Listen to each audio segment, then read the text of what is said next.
The traditional glass greenhouse. Rising in popularity across Victorian-era Britain as advances in glassmaking finally made large glass panes affordable, the traditional glass greenhouse remains the image most people picture the instant the word greenhouse comes up.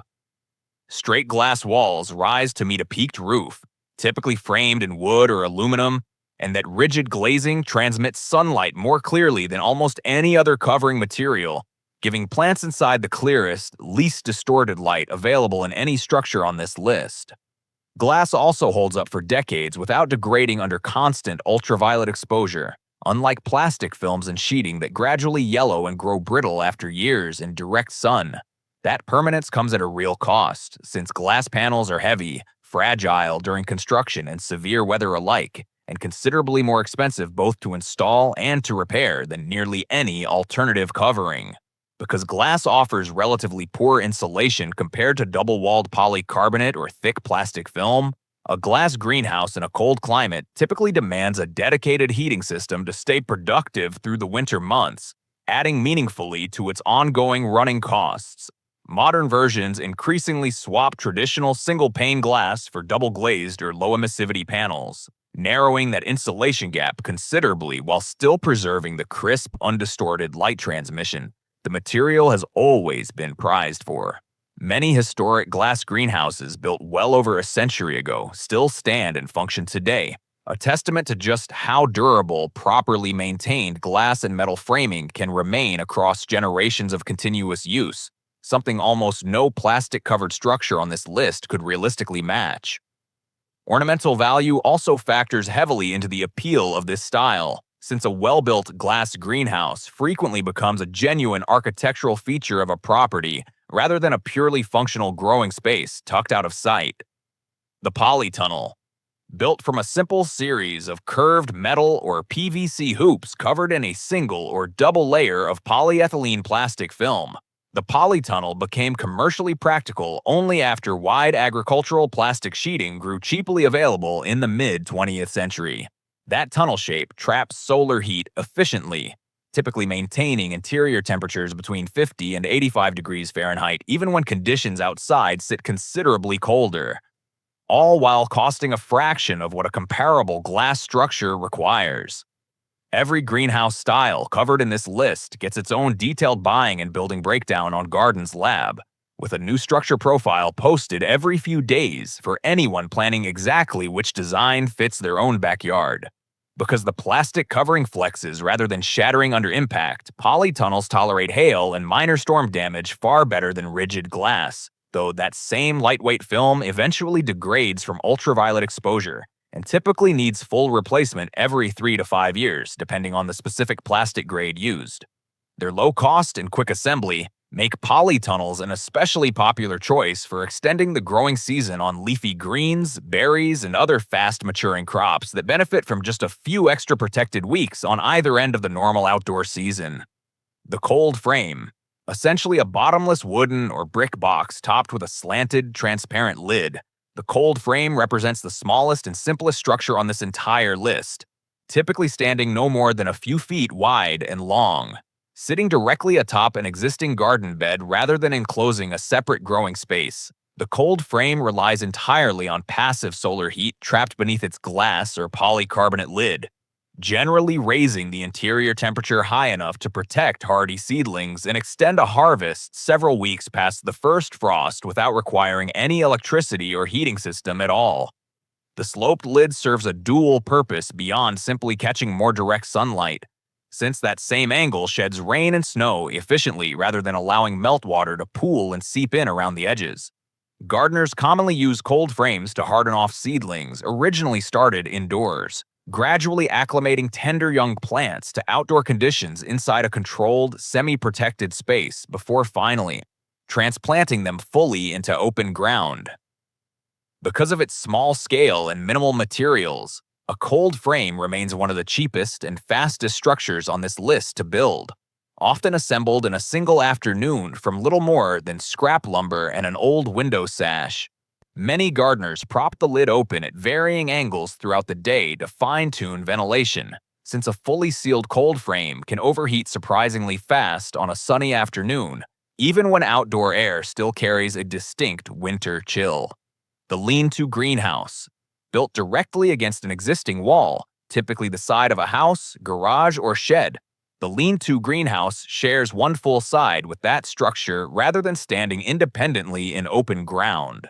That shared wall does double duty, cutting material and construction costs considerably while also absorbing and radiating stored heat back into the growing space overnight.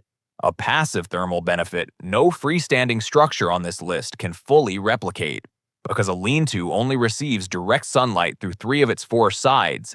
Careful placement against a south-facing wall in the northern hemisphere becomes essential to avoid leaving plants stuck in the building's own shadow for a significant portion of the day. The design particularly suits smaller urban properties and tight backyards, where a freestanding greenhouse simply would not fit, but a slim, wall-mounted structure tucks neatly against unused space along the side of a home. Direct access to a house's existing electrical and water lines also makes a lean-to considerably easier and cheaper to equip with heating, lighting, or an automated watering system compared to a freestanding structure requiring its own separate utility connections run out into the yard.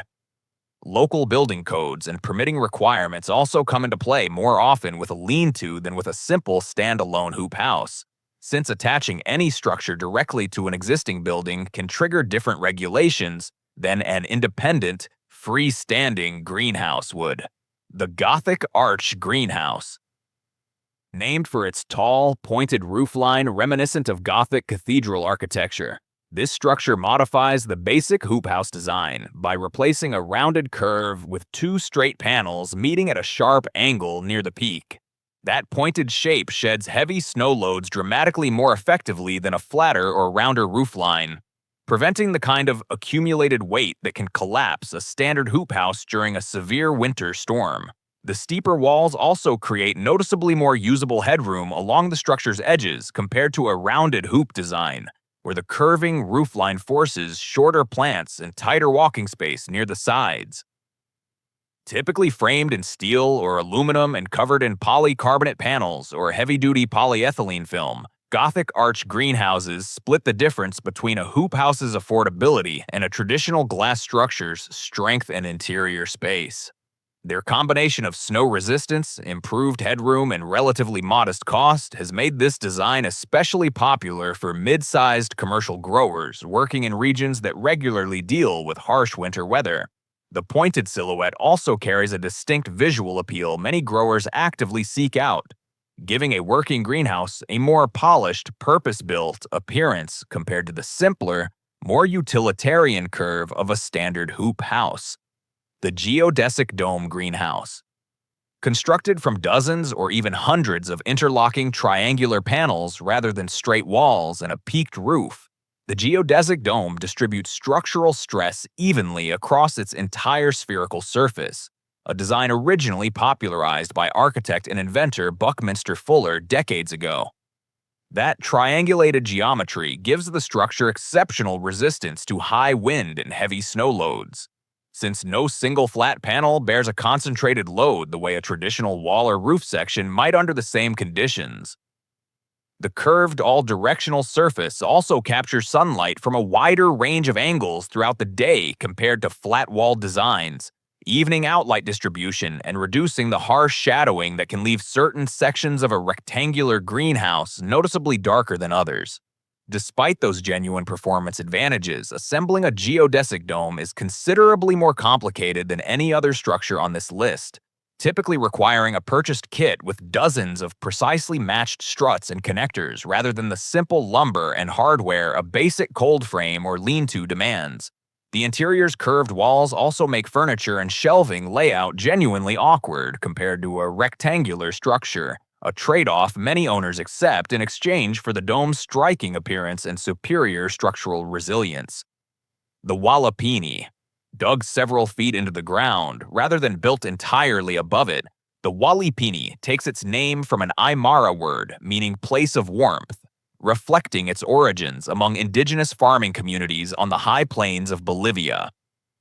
Excavating a pit roughly 6 to 8 feet deep places the growing space below the frost line, where soil temperature stays remarkably stable year-round regardless of freezing conditions at the surface above, typically holding steady somewhere between 50 and 60 degrees Fahrenheit even in the depths of winter. A sloped, transparent roof angled to capture maximum sunlight sits at ground level, while the earthen walls surrounding the sunken growing space act as a natural thermal battery, slowly absorbing heat during the day and radiating it back out overnight to keep temperatures from swinging wildly between day and night. Because the structure relies almost entirely on passive solar and geothermal heat rather than electricity or fuel, a well-designed Walipini can grow food through winter conditions that would otherwise demand a heated structure, making it a favorite among off-grid and permaculture-focused growers. Builders do need to plan carefully around potential groundwater and radon gas accumulation in an enclosed underground space, along with orienting the sloped roof precisely toward the sun's angle for their specific latitude to get the passive design working as intended. Winter light transmission also drops noticeably compared to an above-ground structure, leading many Walipini builders to supplement natural sunlight with supplemental grow lighting during the shortest, darkest stretches of the year. The shade house. Where every other structure on this list works to trap and concentrate heat and sunlight, the shade house solves the opposite problem entirely, protecting plants from too much sun rather than too little. Built from a simple frame covered in woven shade cloth or fine insect mesh rather than solid glazing, this open-air structure filters out a percentage of direct sunlight, while still allowing airflow to pass freely through the fabric, preventing the trapped heat buildup a sealed greenhouse would create in a hot climate. Shade cloth comes rated by the percentage of light it blocks, and growers select a denser weave for shade-loving plants like many ferns and orchids, while a lighter, more open weave suits vegetables that still need strong light but benefit from protection against the most intense midday sun. Beyond simply moderating light and heat, the fine mesh covering doubles as a physical barrier against many flying insects, offering meaningful pest protection without resorting to any chemical spray at all. Common across tropical and desert-growing regions where excessive heat and sun damage pose a far bigger threat to plants than cold ever does. The shade house essentially inverts the core purpose every other greenhouse design on this list was built to serve. Nursery growers raising young seedlings destined for full sun later in life frequently rely on a shade house as an intermediate step, gradually reducing the shade percentage over several weeks to toughen tender plants before finally moving them into completely unprotected outdoor conditions.